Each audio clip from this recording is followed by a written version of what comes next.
भगवत धाम ले जाने वाली है, वास्तविक सुख को देने वाली।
काटत यम को भजोरे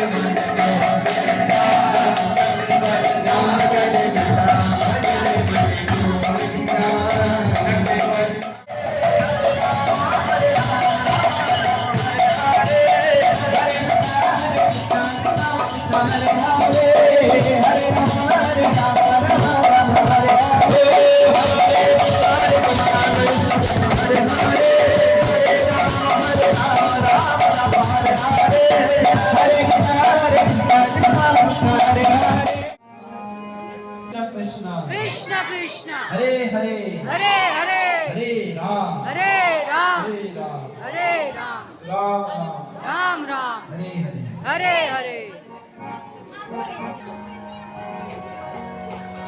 भक्तों की चरण रजी भजन के अनुकूल है, भक्तों की सेवा ही परम सिद्धि है तथा प्रेम रूपी लता का मूल है। माधव तिथि, माधव तिथि किसको कहा गया?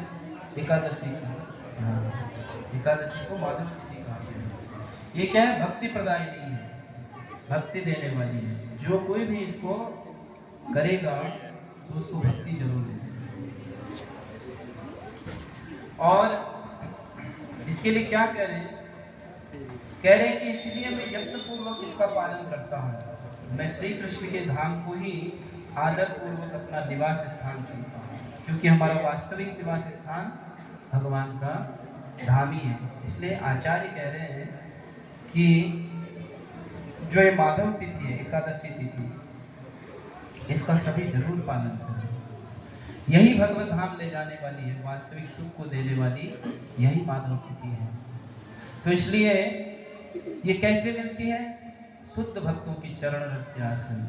जब शुद्ध भक्तों के चरण रज में बैठ करके हम अपने लक्ष्य का संधान करते हैं, यानी भक्ति करते हैं, तो ये सब आनंद प्राप्त होता है। वैष्णव आचार्यों के जो दिव्य भाई। और इससे पहले जो हमने भजन गाया नटवर नादर नंदा, ये मीराबाई जी का लिखा हुआ है ना, ये भी दिव्य भजन है। सब भक्तों के भावों को गाने से एक तो आनंद की प्राप्ति होती है और उनकी कृपा प्राप्त होती है। हरे कृष्ण। तो आप सभी भक्तों का आज के इस हरिनाम संकीर्तन साप्ताहिक कार्यक्रम में हार्दिक स्वागत करते हैं। और पहली बार जो भक्त आए हुए हैं वो कृपा करके अपना हाथ खड़ा करिए। पहली बार जो आए हुए हैं, तो इन पहली बार आने वाले भक्तों का सभी भक्तों की तरफ से हार्दिक स्वागत है।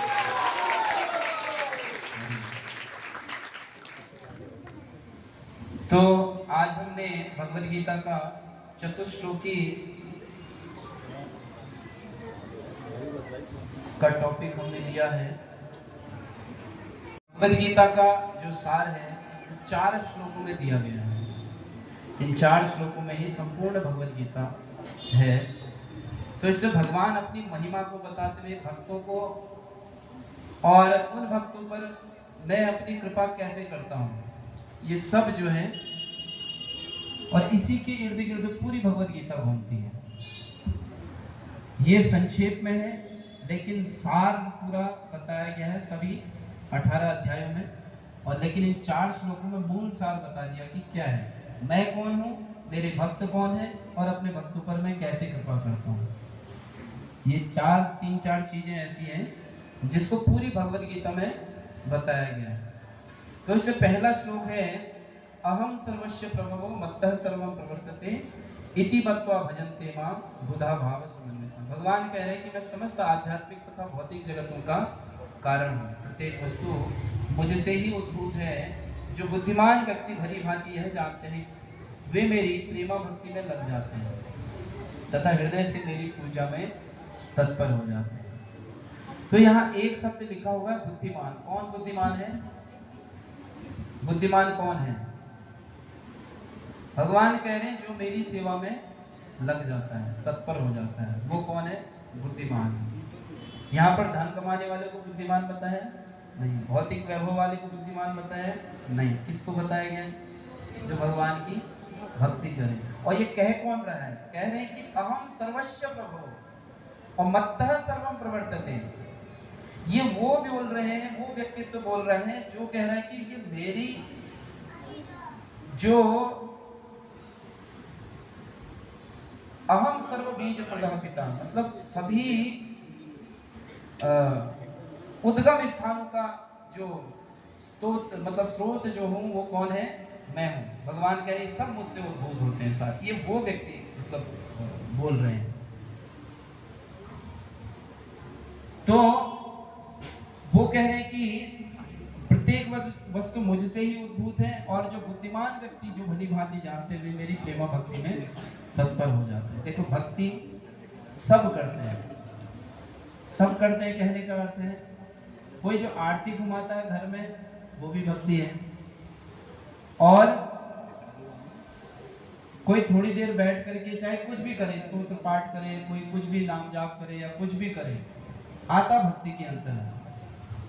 ठीक है, लेकिन वो शुद्ध भक्ति नहीं है। भक्ति है बहुत सामान्य रूप में भक्ति है। वो क्या है कि हमें कोई सुख की प्राप्ति करवा सकती है। जैसे किसी मनोकामना के लिए करता है ना व्यक्ति। भौतिक संसार में क्या है? पूजा पाठ करने का अर्थ है भगवान से कुछ लेना, यही है ना, इससे ज्यादा कुछ है नहीं है। लेकिन ये शुद्ध भक्ति के अंतर्गत नहीं आता है। शुद्ध भक्ति में क्या आता है? भगवान को देना, भगवान को किस विधि से मैं रिझाऊं, किस विधि से उनकी सेवा में तत्पर हूं और किस विधि से मेरे द्वारा सुख भगवान को पहुंचे, ये शुद्ध भक्ति है। और उसमें मांगने का कोई प्रश्न नहीं उठता। वास्तविक प्रेमी कौन होता है? यदि हम कहें कि हम तो भगवान को बहुत प्रेम करते हैं, तो प्रेमी के हाथ में डिमांड की लिस्ट नहीं होती है कभी। प्रेमी के हाथ में क्या होता है? देने के लिए वस्तु, अर्पण करने के लिए जीवन की। प्रभु क्या दें हम आपको? कुछ नहीं है हमारा, जो हम देंगे वो आप ही का दिया हुआ है, इसलिए आप भी जीवन ही ले लो। तो ये क्या है? शुद्ध भक्ति के अंतर। तो भगवान कहे कि जो मेरी इस प्रकार की प्रेम भक्ति में लग जाता है वो व्यक्ति बुद्धिमान है।